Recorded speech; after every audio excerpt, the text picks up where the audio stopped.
Itong week na ito, nasa Baguio kami with the team. I think ilan kami? The Gulons, Valdez, medyo marami, medyo marami kami. Yan yung bilang namin, yung team TGMI na nandun. Wala lang si Biena rito, nagko-complain kasi nasikaso niya yung mga certificate ng iba, saka kami nagpicture nung wala siya. But nandun kami noong last week because of the Asia Pacific Worship Summit. It's an in-depth reflection, study regarding worship. This is ongoing for 3 years now. And for equipping, ganon. And it's really a refreshing moment. And I encourage na if meron next year, I encourage everyone. Because this is for worshipers, not musicians. Worshipers. So, ayan, may connotation lang para raw sa musician. But actually, all of us are worshipers.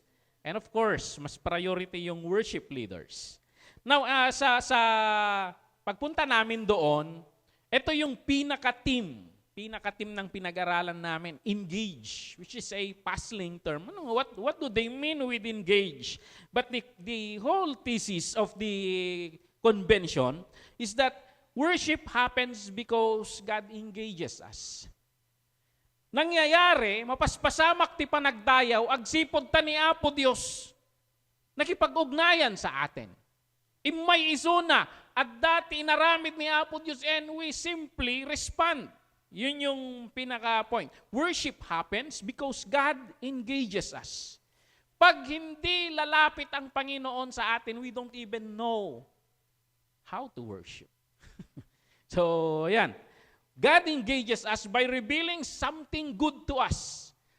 Umay isuna, at dati i-reveal na, at dati sa una, kumpurmito sa rin na, propeta na, ministro na, angel na, but there is something good nga i-reveal ni Apo Dios kanya tayo, kat no ma-realize or maawatan tayo, dahil good nga yung umay ni Apo Dios, we engage God in return in the form of worship. Any reaction, any response na ginagawa natin, we call that worship. Pag na-realize natin yung goodness ng Panginoon. And ina-express natin yung worship natin in many forms. Ang daming form of worship. Pinag-aralan namin doon, connotation lang kasi, common, na tamutay nga worship, sakbay ti sermon. Dahil ti amutay yun, doon pa nagkankanta. But there are many forms of worship. At minsan, for example, Lola, she hit the 100 kph. Naabot na jay 100 and the form of worship is she came to the house of worship to bring her thanksgiving. Even the family, Auntie Mary, brought Lola because nandun, nagmayat jay ko at da jay mother mulata. And the Duma, we come here and bring our offering. Dami, nagtatawag ka ng handaan, kung anong klaseng offering yan. Nagpapakain ka, nanlilibre ka, because you realize something good. Minsan, pumupunta ka rito and you proclaim your testimony. That's a form of worship also. Songs of worship, it's just one. It's just one of many forms of worship. Kumakanta tayo, yung mga makata, sumusulat ng kanta. Ayan, songs of worship and gratitude. Minsan, nagsuserve tayo, I will serve you, Lord. Just like Hannah, idiinikan ni Apo Dios isuna ti anak. That's good. Tanabayag ni karkararag na di nag-respond ni Apo Dios ti kararag, I will bring him back into your house of worship to serve you. Service or living a life pleasing to God. Agbalbaliw ako na po. Dahito iti panagserbik ka niyam. Offer yourself as a living sacrifice, holy and acceptable to Him. Marami pa, maraming form of worship. Actually, lahat ng ginagawa natin, pag nakarealize tayo ng kabutihan ng Panginoon, is worship. So, how you respond to God is worship. Now, the message today, binagyan ko ng title na Heavenly Father, the revelation of God as Father. Sabi ko kanina, yung worship may ini-engage tayo ng Panginoon and may nire-reveal siya sa atin. At nung pumunta si Jesus Christ dito sa lupa, ito yung pinaka-core ng message niya. Of course, in the Old Testament, may mga nabanggit na rin regarding God the Father, God as a Father, but it's a metaphorical. Isaiah, Jeremiah, they just call him as a father in the sense na ama. But hindi yung way ng pag-describe ni Jesus Christ sa kanya. In mind ni Jesus Christ, and he opened this revelation, this understanding regarding God na in a way na iba sa Old Testament. So, ayan, the revelation of God as Father. Ito yung kwan ni Jesus Christ. Kasi constantly ni Jesus Christ, he always referred to God as Father. In the Old Testament, they refer to him as Yahweh, God in many names. But ni Jesus Christ, he constantly referred to God as Father. Ano pa? Father was his primary way of addressing God. And actually, hindi yung generic Father, but actually the intimate term, Abba. He calls him Abba. In our word, Papa. So when nagsermon ni Jesus Christ ni Papa, parang ganon yung pagtawag niya. So parang talagang sa mga Pariseo, parang ang close mo Parang ganon. But ganon yung way ni Jesus Christ in addressing the Father. So, isinisignify nito yung deep intimacy with Him. So, yun. So, Jesus made Father the defining characteristics of God in His teaching. Sa teaching niya, ito yung idinidiin niya. Idinidiin niya talaga. So this is yung magandang pag-usapan ngayon. Kasi parang pangit naman pag-usapan natin to sa Mother's Day. He revealed God not just a creator, lawgiver, judge, but fundamentally as loving, caring, and personal Father. May mga grupo, sa panahon natin ngayon, sa panahon natin, hindi, this is common kasi sa Gnosticism, but sa panahon natin, may umusbong na grupo na sinasabi nila, they argue na yung Father na sinasabi ni Jesus Christ, iba raw sa Father or sa God na tinutukoy sa Old Testament. Kasi hindi nila ma-reconcile na yung Diyos na tinutukoy sa Old Testament, mabagsik. Samantalang itong tinutukoy ni Jesus Christ, ang bait. So hindi nila ma-reconcile yun. Na di nila maintindihan na this Father has two sides of the same coin. He is righteous and at the same time, He is loving. So, ayan. Dahil walang intimacy ang mga tao, awanti kinasinged kadagiti tao, ijay kanyana, di Old Testament, kasla distansyado isuna di Old Testament, medyo mabagsik titingin da kanyana. So, ayan. But ni Jesus Christ, He came and showed the Father to us, revealed the Father to us na yung other side niya. Insuro na dagiti disciples nga kararagda, they address God, our Father. So hindi na lang my Father, ni Papa, ni Daddy, ni Tatang. Hindi na lang siya. He is teaching His disciples to call Him that way also. So yun, ini-establish ng teaching ni Jesus Christ na ito na normative yun kasi yun yung magiging relationship natin sa Diyos. So, yun yung tinutukoy ni Jesus Christ. So, bakit kaya? We dig deeper dito. Now, dahil in-introduce ng this God is not just my Father but also your Father. So, eto, basis for the new relation. Paano, yung tanong natin, paano magiging ama sa akin itong Diyos na ito? Kitinsuro ni Jesus Christ, nga babaan iti pamati kanya na when we believe what He say, people could become children of God. Faith accepting the Lord Jesus Christ, the Son of the Father, is equivalent to adoption in His family. John 1:12-13. Yet to all who did receive Him, who received Jesus Christ, to those who believed in His name, He gave them the right to become children of God. Children born not of natural descent, nor of human decision, or a husband's will, but born of God. So when we receive the Lord Jesus Christ, the Father mark you as His child. So yun ganun lang kasimple. Pasok ka agad sa adoption. Adoption, that's the concept na tinuturo ni Paul. Okay. So, this fatherhood was not just universal creation, magiging specific relational status ito na ini-offer sa atin through grace and adoption. So, Galatians 4:4-7. But when the set time had fully come, God sent His Son, born of a woman, born under the law, to redeem those under the law, that we might receive adoption to sonship. In the Old Testament kasi, servants.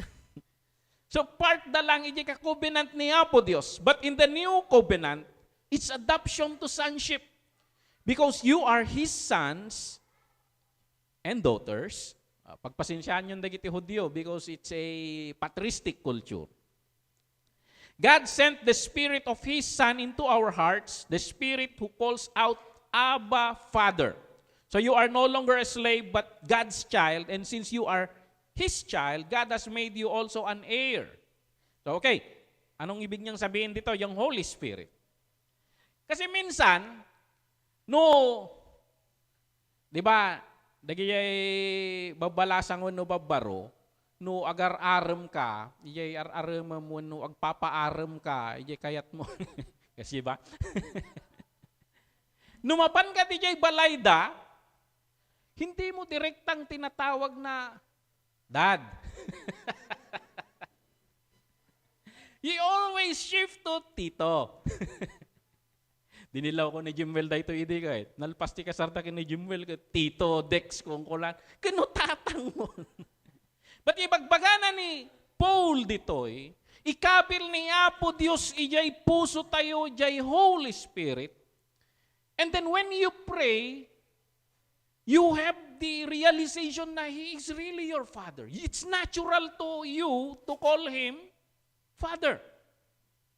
Kasi meron yung Holy Spirit na mag-uugnay sa'yo na parang in spiritually, it's a reality to yung amamon nga talaga. Dayjay. So, diyan mo niya ti awag tayo kini Apo Dios, idi haantay pa nga na born again, antay pa nga kasjay ka close. Uncle Jesus. Mayumi, Lolo Jesus. Gusto makakita ni Mayumi, ti barbasan kami ni kay Lolo eh. When we go to San Francisco, si Lolo Jesus. So, yun. But the Holy Spirit, ito yung sinasabi ni Paul, when you pray, parang it's natural to call Him Father. So, yun yung ine-emphasize ni Paul. This is what the Lord Jesus Christ came here for. Pero ito yung nakakapagtaka. Na itong loving Father, how would a loving Father give up His begotten Son that as fatherless, spiritually orphans, may have Heavenly Father?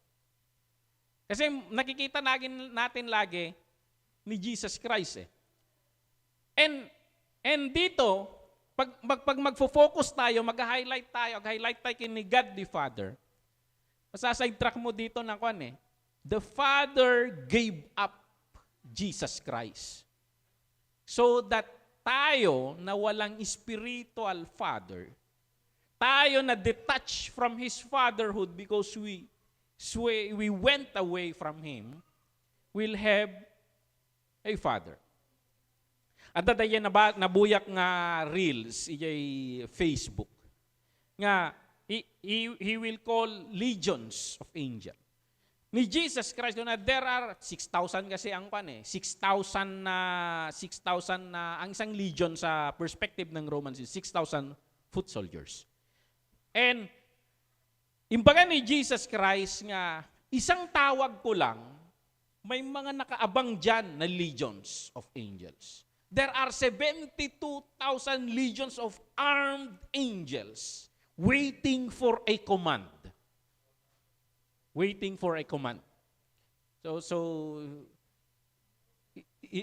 Pag-ikwento mo, 6,000 yung isang legion. And that, yung computation is around 72 warriors. Yun yung nakaabang doon. And they are just waiting for a command. Agur-uray that a command. Yung that command never came. Kita yung description na dahi nga reels, those angels are standing. Nakatakder da nga agur-uray and crying, release the command. Why will you do this for our master? They are waiting for the command of the Father to rescue the Son. And dagitoy commanders, Michael, Gabriel, dagitoy commanders of angels, they are crying there, looking at the Father, but the Father never released the command. And may buksilan tayo siguro that something good and ni Jesus Christ, agsasangit dagiti angels nga, we just one can finish all. But they are 72,000. And Jesus Christ shouted there, Father, why have you forsaken me? Why have you forsaken me? Because the command never came. Never came. So hindi lang sa sacrifice ni Jesus Christ, but even the Father. Even the Father. God gave up His begotten Son, only begotten. Pag sinabi nating begotten, ito yung ito yung term na hindi nila ma-translate sa Ilocano. Bugbugtong, kunadat to. No, bugbugtong is the only. Dahil begotten, walang katapat sa Ilocano. So nilaktawan da. But begotten is very theological nga from the essence of His essence, the being of His being. Parang yung sinabi ni Adam, idip na person ni Eve, yung una na, flesh of my flesh, bone of my bone. The essence of, talagang the same. I and the Father are one. Kunana ni Jesus Christ. He gave up His begotten Son that we may have a heavenly Father. So, ayan. So, there is crying. So, kunanan nagwawala raw yung 72,000 doon. That's why the world shut down. Guruod kimat dito, the anger of the angels. So, yon. So, that is a revelation of something good. Why would you withheld that one word? Attack. Why would you withheld that? So, ayan. And He did that for us. He did that for us.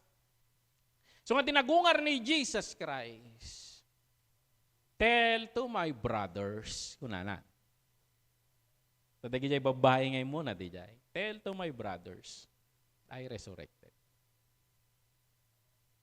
Your God, my God, and your God, your Father, and my Father. The result of the new relationship, the revelation of God as Father redefined humanity's standing before God. Nagbago yung katayuan natin sa harap ng Diyos. From a distant subjects lang tayo distant, fearful servants to beloved children welcomed into His family. And we need to realize this. We need to realize this. And the response should be in this revelation is gratitude. We don't deserve it. We don't deserve it. So, ayan. Anong mga implication nito? Trust. We trust God as our loving Father. Makapagtiwala tayo tatakin niya po Diyos because we have a loving Father. Prayer. We can now approach God with confidence. We can go whenever we want. Pag nitatang mo, hindi kailangan ng appointment. You go anytime. Hindi siya boss. He is now a father. Yung prayer, anytime you go, He listens. And you are invited on the first Friday of July because we will be celebrating the 32nd year of the overnight prayer meeting. He always listens. He always answers to prayer. He always entertains us when we come to Him. Actually, kunana ni Paul, pray without ceasing. Tumambay ka doon. Prayer. We approach God with confidence. Imitation. We strive to be like the Father in character. May possibility na mabuhay tayo na haang nga kastoy nga kang kanayon because the Holy Spirit is given to us and we are being transformed from glory to glory. Lumalapit sa imahe ng Diyos. Imitation. And security. We rest in the Father's care and eternal love. Pag naiintindihan mo lang yan. Palagip yung dubing kayo, pangkajiskulaan, unam no sinno ka nga makarit mo aming nga makarit, tapos no nadan ng lipak kaniyam taray ka kin ni tatang mo. Natured ka lang eh. Pulis ni tatang mo.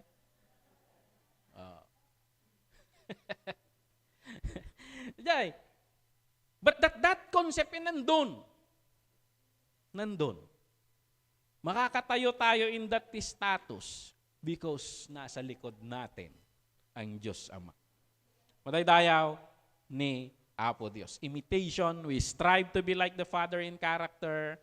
Possible na yan. We rest in the Father's care and eternal love. In the Old Testament, wala. Lukuhan lang yan. Yung imitation. Hindi nila masusunod yan. Sumasablay lagi. Because we naturally sin. In the New Testament, the Holy Spirit is in us.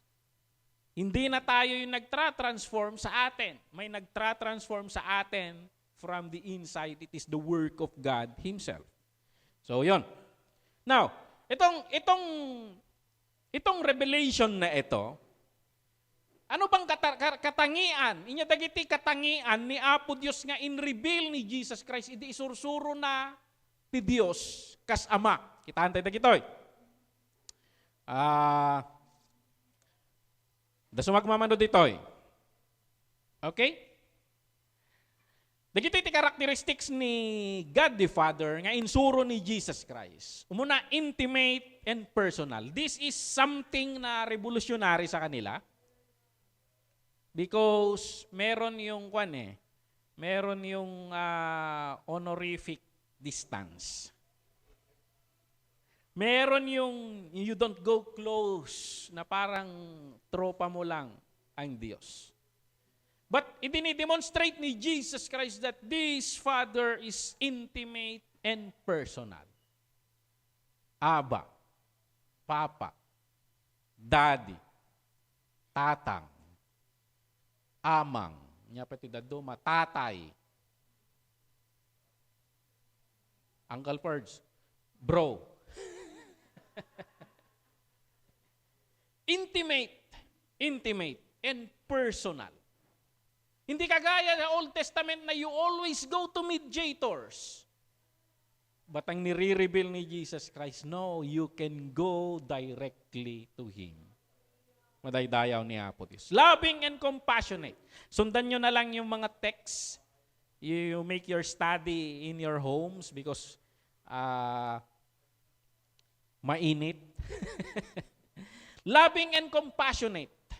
Kasi the Old Testament, they always look at Him nga mabagsik.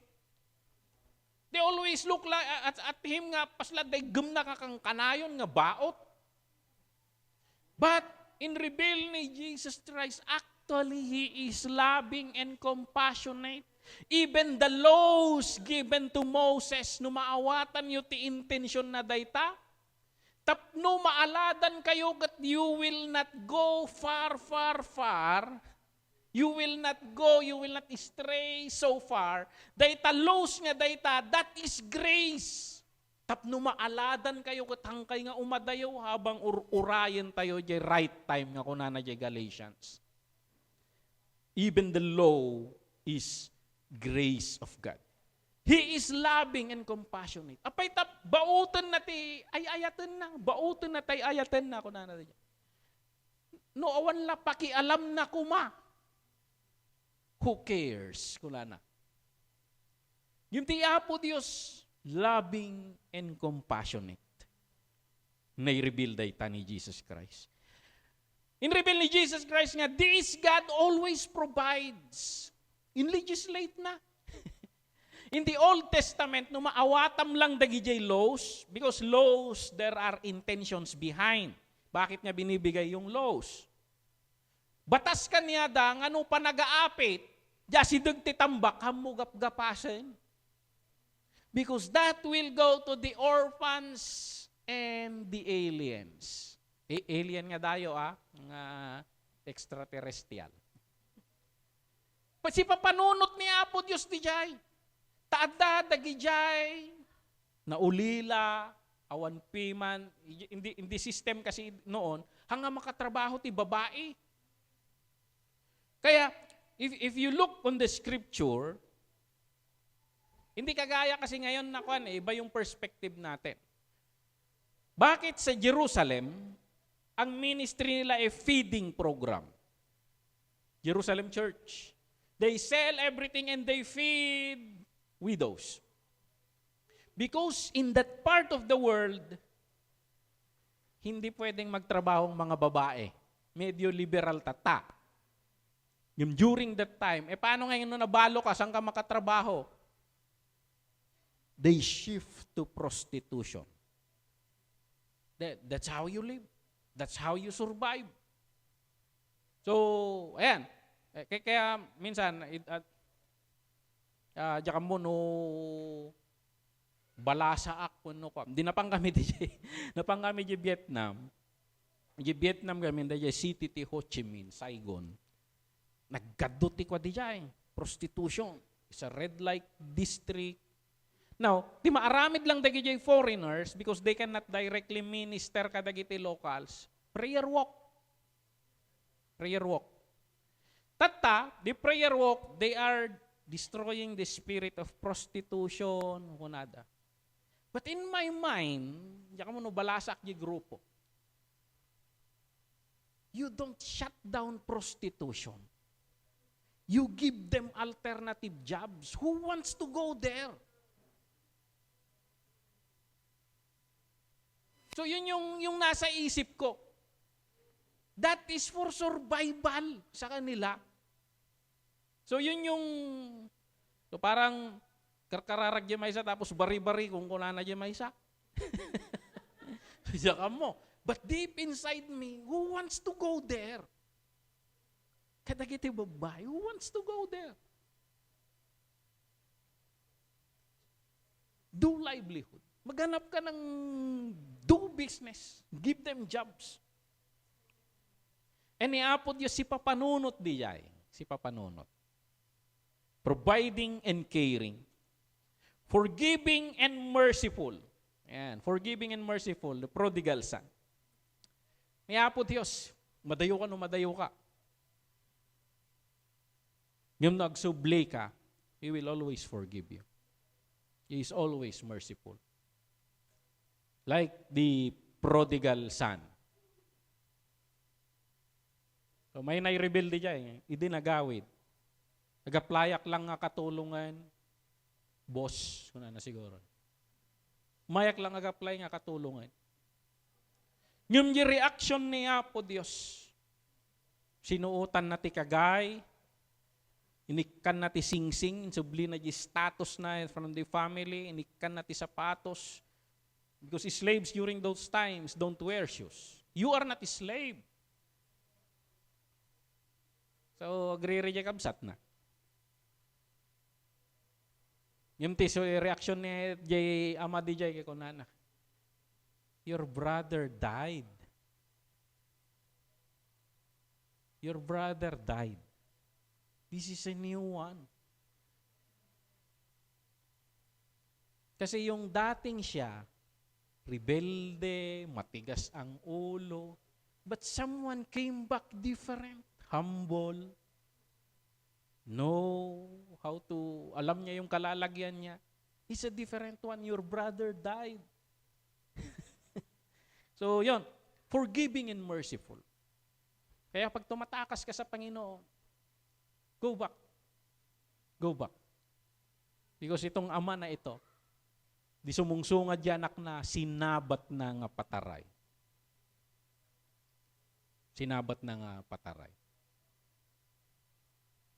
So, dati duwa nga case dito ya, di Bible. Ni Jesus Christ, dinapukaw niya may isang karnero, pinanawan na niya 99. Ito'y prodigal son, the father stayed. So there are two cases. So no madadayo ka, how are you sure that they will go out looking for you? Because there's a case for the lost sheep and there is a case for the lost son. The lost sheep, hindi ka pa naligtas, the lost sheep, the Lord will send. Pero if you as a child, alam mo na lahat, tapos you still choose anyway to rebel, think of this case. The Father will wait for you. The Father will wait for you. If you come back, He will run to meet you. Hayaan natin yung mga lost because God will send us to them. Pero tingnan natin dito. So kung pag lumalayo tayo, come back. The Father will embrace you. Purihin ang Panginoon. He is forgiving and merciful. Alam mo yung bahay natin, umuwi ka. Yun yung point. Bukas yung pintuan nung lumabas ka, bukas pagbalik mo. Go to the Father. He will embrace you. Approachable and accessible. Matthew 6:9-13. Protective and sovereign. Protective and sovereign. So yan, John 10:28-29. Ito yung tinutukoy niya about the vine and the branches. Perfect and worthy of imitation. Ito yung mga characteristics ni God as Father. Discipling and guiding. Disiplinahan na tayo. Ito, He prunes us. Kuna na dito. Pag namumunga ka, tatanggalin niya yung mga offshoot. So you will bear more fruit. Discipling and guiding. Seeking the lost. Seeking the lost. So yun, purihin ang Panginoon. This is the Father na pinakilala ni Jesus Christ sa atin. It's a revelation to us. Kumusta tayo? Kumusta tayo? Are you fatherless? Naulila ka na ba? And you long for a father? God is a father to the fatherless. You can go to Him and He will embrace you. He is a father to the fatherless. That is resounding na kahit sa Old Testament pa. But the people in the Old Testament, they don't look at Him as a father. They look at Him as a master.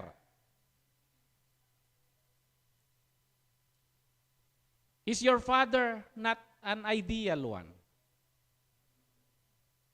Hindi siya ka-father-father. May term bang ganon? Take note, our fathers are just a product of their fathers. And if your father is not an ideal one, sa mga lalaki, look to God the Father. You have now a new model, a new pattern, and you can change the generations. Because you reflect now His fatherhood. And of course, the woman, na-preach ko naman dito, the motherhood of God. Is your father an absent or distant father? Nandyan lang siya, pero ang layo niya. Paano yon? Nasa malapit pero malayo rin. But this God the Father, when we go to Him, His presence is always available to us. So you've offered niya po Diyos. You've offered niya po Diyos dito. Is your father harsh? Mabagsik? Violente? God is saying, I can be your father. I can be your father. Sinasabi ng Panginoon, have me as your father. It is an invitation. Be my child. Be my child. Or sa ating mga ama, are we struggling on how to be a good father? Hindi natin alam paano maging ama.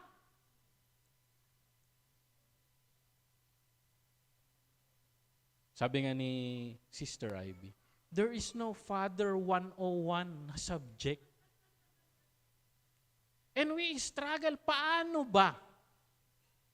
We look at this good Father and we start to emulate His model. Have God as your Father. Let us learn from Him. Let us learn from Him. Let's try to understand Him in the past history and in your walk with Him. Kasi He is a personal and intimate Father. Kaya, do ati kinasulpeng tayo, but this Father, He makes us understand. He disciplines us. But in the aim to restore us, to make us a better version of us, it's not to destroy us. And we can learn from that. Let us make Him our role model. Let us emulate yung mga kapwa-ama. Let us emulate God the Father. And let us reveal Him to our wife and to our children.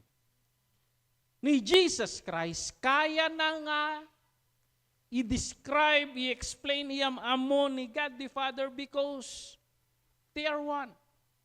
Ibig sabihin, they are so intimate.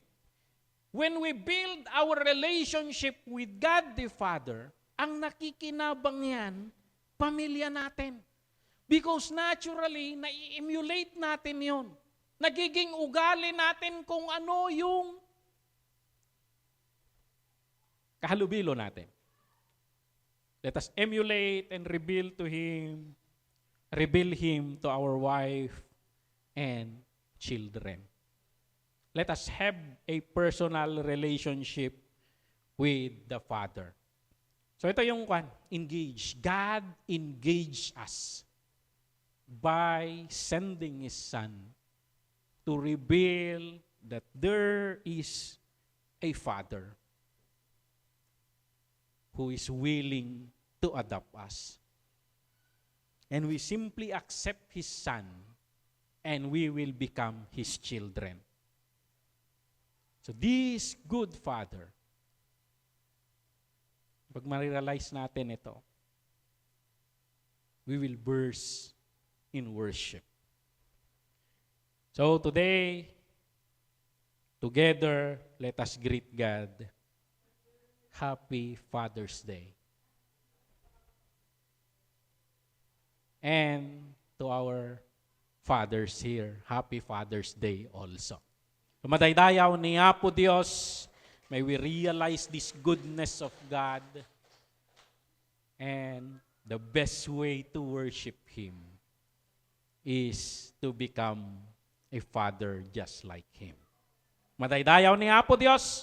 I don't know what's the next. Imiyawat ko ti mangiturturong. Maybe dagiti fathers, dagiti part na siguro for prayer. Madaydayaw ni Apo Dios. Yawat ko ti MC. Brother June. Happy Father's Day. And to future fathers, you have a father. The heavenly one. Amen. Palakpakan tayo ni Apo.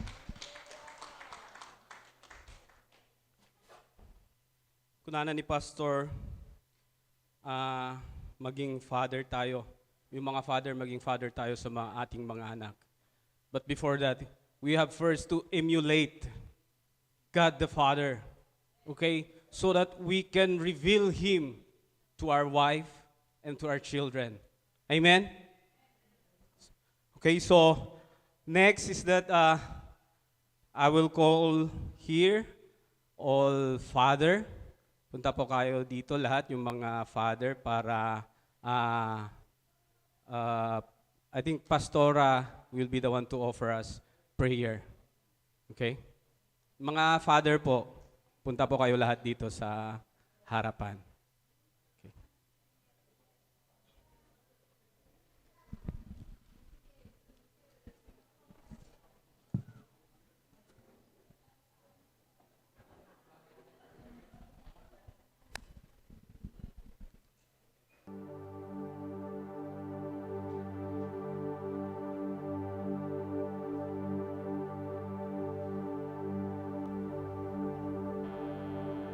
Yung mga hindi nagpakilala kanina, baka magpapakilala pa kayo.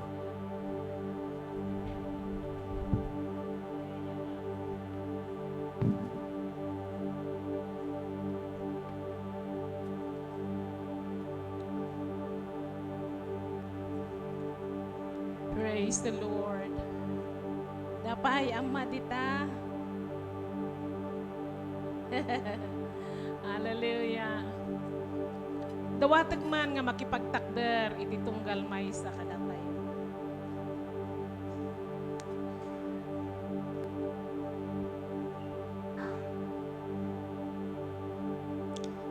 Iti likodan dagitoy nga ama. Di mensahe nga inbingay ni Pastor Brian. Ti amatay nga nain langitan. Adda nga mangtingtingel kadakwada.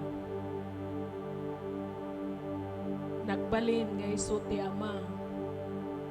Kadakwada. Madaydayaw. Iti ama nga nain langitan. Dagiti pamilyada. No imatangan niyo ida. Nabalanda nga tugod dagiti pampamilyada kan anak da. Iti balay iti apo. Gapot ati ama nga nain langitan nga nagserserbyanda saan nga nagkurang. Naimbag.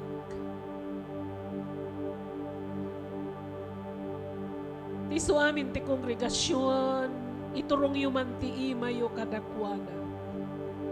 Ti kararag tayo, ti na ito'y ngaldaw, at daramidin na, iti nangat-ngato nga addang manan, itinda pa nagserbi. Iti da ito'y nga tawen, man nakabalin nga Diyos.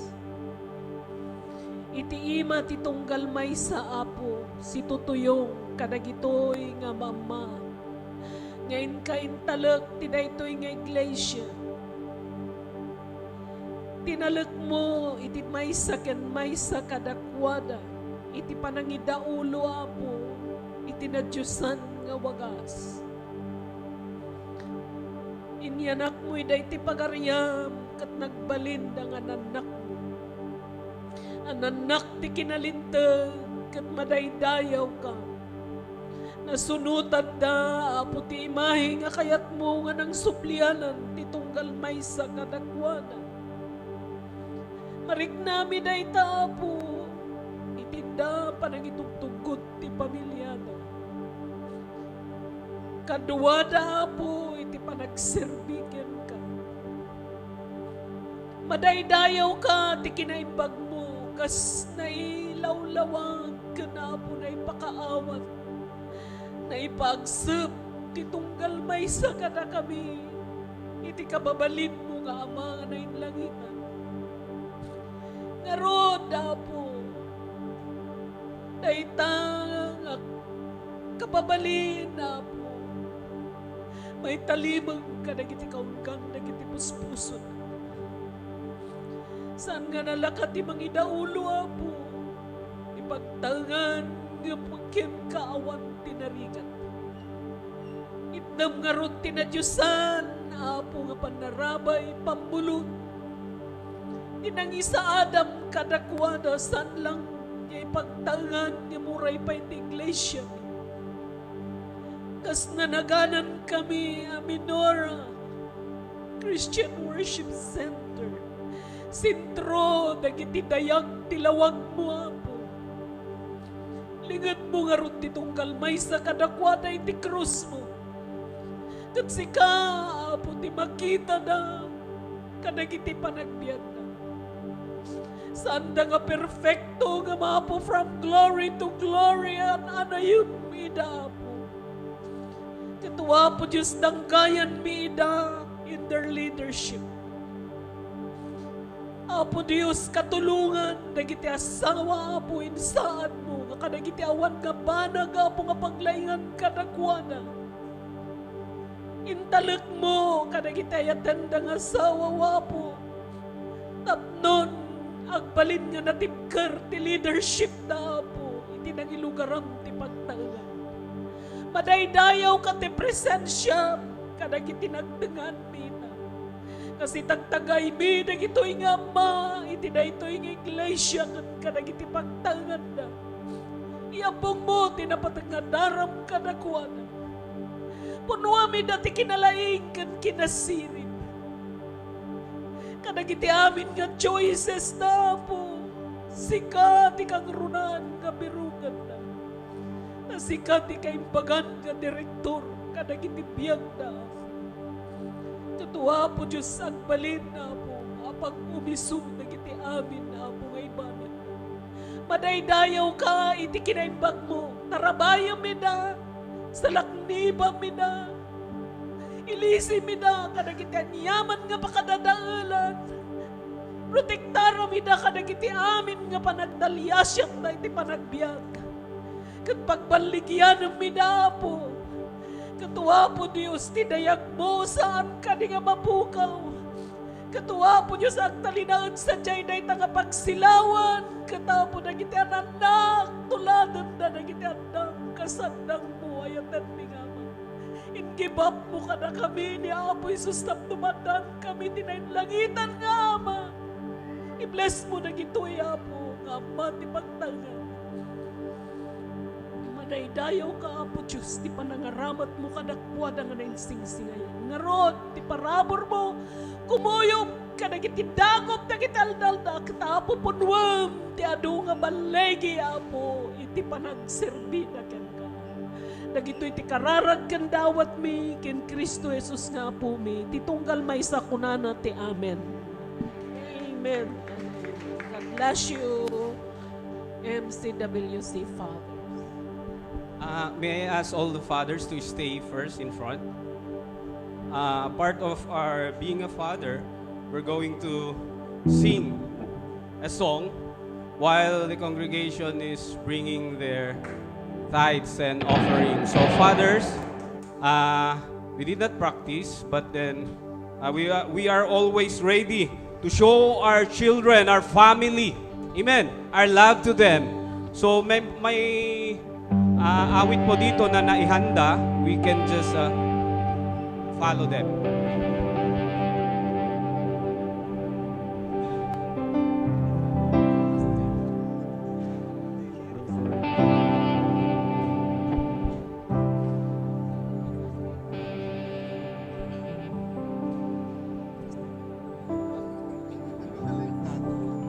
Hallelujah. Nasa harapan po yung kodigo natin. Pwede nating tignan doon.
sagyaman kami maninti dayting kanito ta naitid mi manin iti maysa kadagiti form of worship ngay naramid para kanyami so ti manang dagiti tithes and offerings ket pagyamanan mi apo dagiti mungkal maysa nga nangigaw ati dayting tithes and offerings sapay la kumata bendisyonan dagiti trabaho da source of income ito mungkal maysa kata kami bendisyonan na kami garot nga pada-pada awan labas na pinangan ni Jesus. Amen.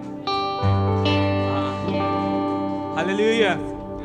Before Pastor will give us the closing prayer and the benediction, itong awit po na inawit namin ngayon, ito po ay aawitin natin this coming Saturdays. So, this is our practice.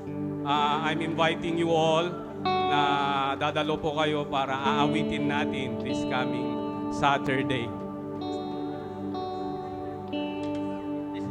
Amen. And sabi po ng chairman natin sa men's, can you just stay for a while after the service for us to talk about the men's fellowship this coming Saturday? All men's. All men's. Thank you, Pastor. Kalinad tayo nga si Tatangder at kararag tayo.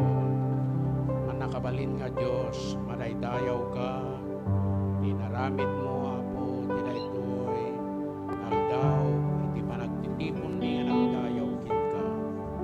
Apo Diyos, may tadamin, nga panagyaman, dayaw kin ka apo, ikumit mi manin kin ka daytoy, makalawas, nagiti activities mi apo, including our men's fellowship ito Saturday, pagbalin ng mga punga na baligi, katapog subli kami tumanan ngagday dayaw kin kain doon sumaruno ako nga Sunday, nagiti aramidan mi, nagiti lanuin mi nga aramidan ako kan, nagiti tulungan mi si kati magyanda ka na kami, minisyon ang tunggal may isang pamilya ako, hindi na ito nga aldaw, kadinayatan nga kakabsat, di parabor ni Apo tayo nga Kristo, gandayat ti Diyos sama, at ti Santo nga Espiritu, na mangidalan, iso kamati magyanda ka na tayo,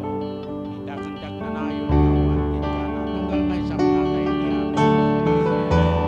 Pagkal daw tayo, Amen.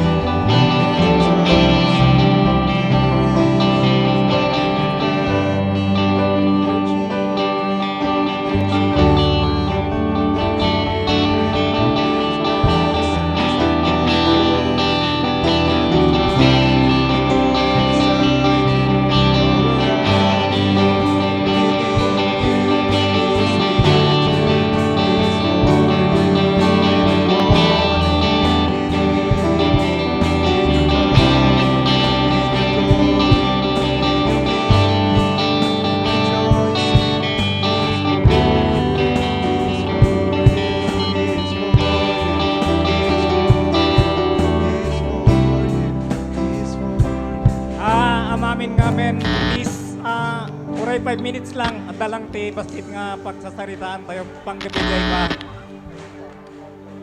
Men's Fellowship into Saturday.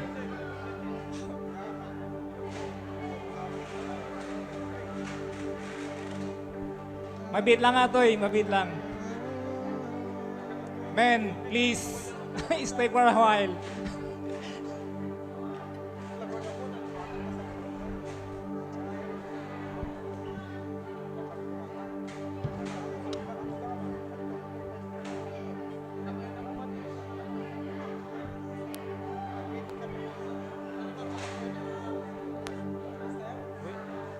Pagtutungtungan tayo, mabalin tayo.